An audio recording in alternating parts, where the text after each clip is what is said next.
Ça fait presque 2 ans que je n'ai pas fait de vidéo sur Obsidian et pourtant je l'utilise toujours. Est-ce que j'ai changé la façon de l'utiliser? Est-ce que j'utilise plein d'extensions ou pas? Lesquelles? Est-ce que j'ai un ou plusieurs coffres? Tout ça, je vais vous répondre dans quelques instants. Alors, la toute première question, est-ce que j'utilise déjà Obsidian? La réponse est oui, je continue de l'utiliser. Mais je ne l'utilise peut-être pas comme je l'avais fait au tout début. Aujourd'hui, Obsidian est pour moi un éditeur de texte, Markdown, car c'est d'abord pour ça que je l'utilise, qui n'est qu'un outil dans mon écosystème. En fait, ce que j'essaie de faire depuis plusieurs années, c'est de créer un système autour de mon ordinateur portable où je puisse garder toutes mes informations. Et par-dessus se trouvent donc les fichiers Markdown ou les projets où dedans j'ai plusieurs types de fichiers et ces fichiers Markdown sont gérés par Obsidian. Est-ce que j'ai un ou plusieurs coffres? Ça, c'est une question que je vois revenir souvent sur les forums mais aussi sur les réseaux sociaux. J'utilise plusieurs coffres. Je me suis posé la question aussi, dois-je en faire un? Dois-je en faire plusieurs? Et en réalité, j'en ai fait 3. Alors pourquoi en utiliser plusieurs? Tout simplement parce que j'ai segmenté les domaines. Sur l'écran, par exemple, vous voyez déjà, il s'appelle Showcase. C'est celui que j'utilise pour écrire tous mes scripts, ou du moins les fils rouges de tous mes vidéos YouTube. Et vous voyez que j'en ai plusieurs parce que j'en ai pour la crypto, la photo et aussi le bureau. Ici, c'est justement la carte postale bureau. Donc avec l'épisode justement 12 que je suis en train de faire avec vous, vous voyez actuellement le script. Ce coffre-là, il est réservé uniquement à l'écriture de ces vidéos-là. J'en ai un autre qui ne concerne que le travail. Alors voilà mon coffre qui correspond à tous mes projets professionnels. Vous voyez qu'il est exactement pareil que le coffre de Showcase. J'utilise le thème minimal sur tous mes coffres. Par contre, vous voyez que celui-là, il est bleu. Donc j'ai codé par couleur chaque coffre. Le Showcase, c'est en jaune. Mes projets sont en bleu. À l'intérieur de ces projets, donc vous voyez que j'ai des projets potentiels. Je travaille sur Zoho, donc j'utilise aussi donc ma propre bibliothèque de connaissances que je crée au fur et à mesure. Et aussi en dessous, vous voyez par exemple que j'ai un premier projet avec à l'intérieur du contenu. Vous voyez qu'il y a du contenu toujours daté. Ça, c'est ma façon de travailler. Je date toujours tous les documents que j'ai. Et là, nous avons des meetings, nous avons aussi des Excel que j'ai reçus à la date.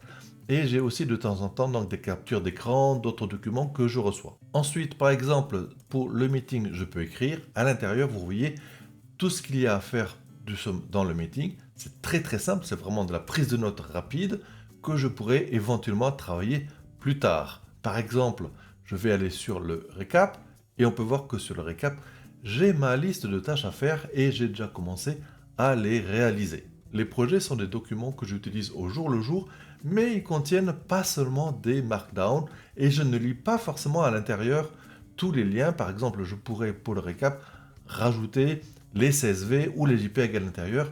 Ce n'est pas vital pour ce document. Pourquoi? Tout simplement, comme je vous ai dit tout à l'heure, j'ai créé un système.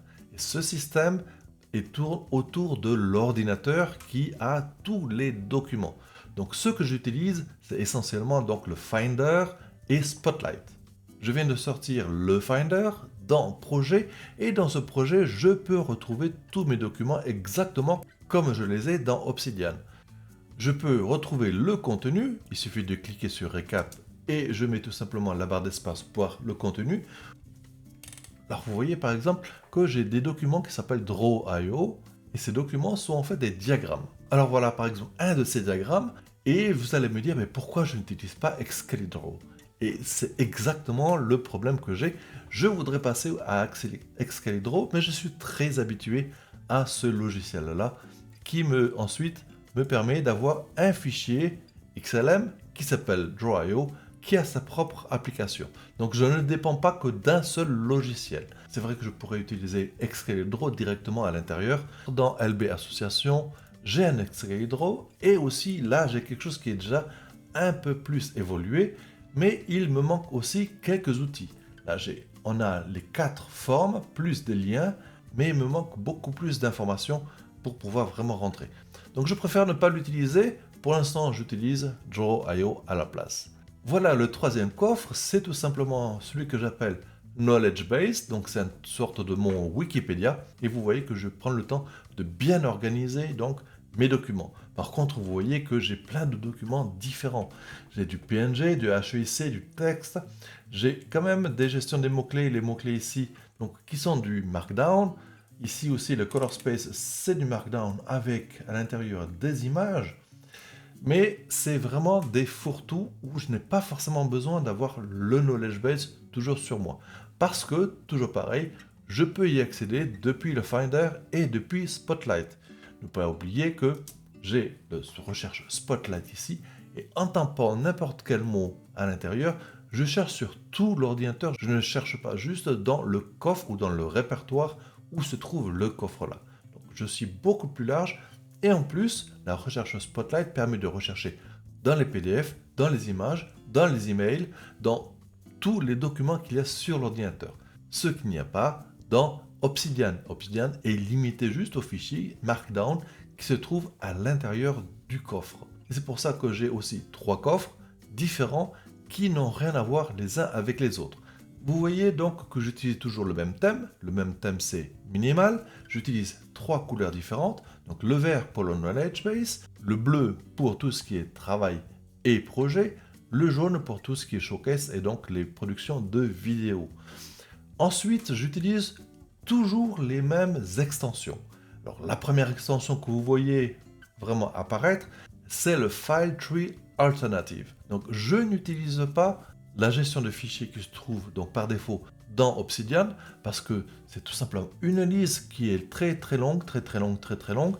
Et curieusement, c'est ça que je trouve un peu dommage de Obsidian. Et heureusement, il y a cette extension-là. Tous les logiciels de prise de notes ont toujours plusieurs colonnes. La première colonne, c'est le dossier. Ensuite, on a le fichier. Et ensuite, le contenu du fichier.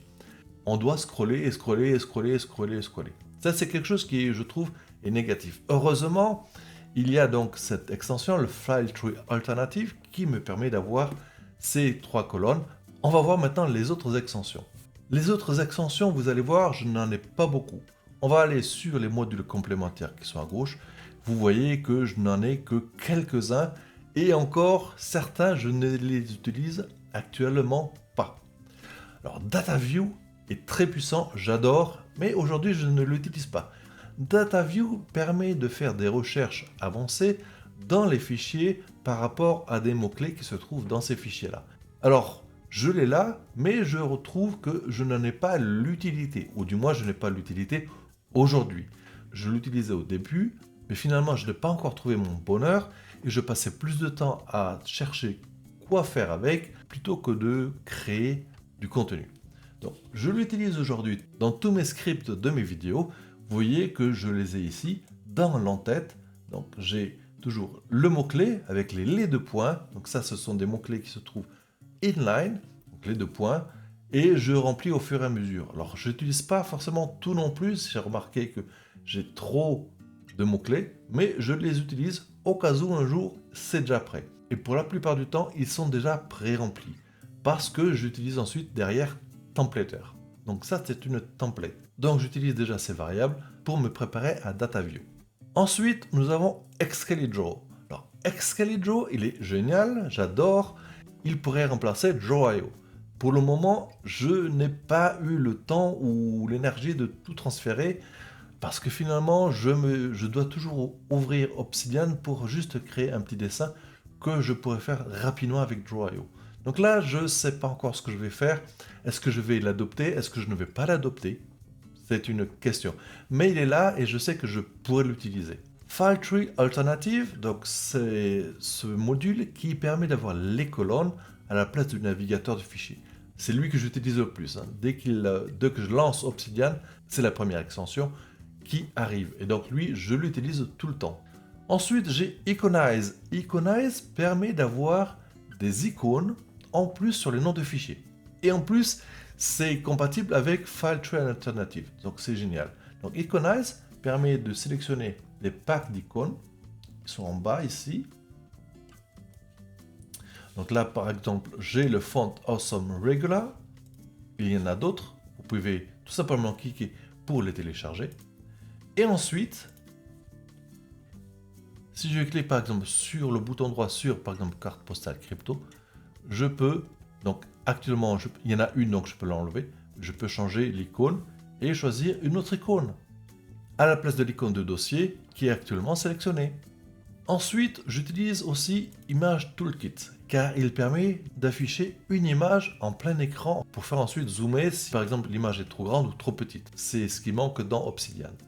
Par exemple, là j'ai une capture d'écran dans les brouillons, je clique dessus, donc il s'affiche normalement dans la fenêtre, mais si je clique de nouveau dessus, donc là c'est l'extension qui arrive et je peux zoomer dessus. Donc je peux zoomer si je veux, je peux me déplacer un peu dedans, vous voyez que j'ai la barre en bas, j'ai le plein écran, je peux le retourner, etc.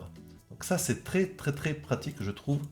Ensuite je vous ai dit que j'utilisais le thème minimal et il y a aussi donc une extension Minimal Theme que j'ai personnalisé. C'est pour ça que vous voyez la couleur qui est jaune pour le showcase, vert pour le knowledge base et le bleu pour tout ce qui est projet. Et si vous utilisez le thème minimal, utilisez aussi cette extension qui permet de personnaliser encore plus ce thème. Ensuite, j'ai le Paste URL into Selection. Donc c'est coller l'URL dans la sélection. Ça c'est très pratique car il suffit de sélectionner le texte et si par exemple on a copié une URL, on colle et transforme le texte sélectionné en lien cliquable.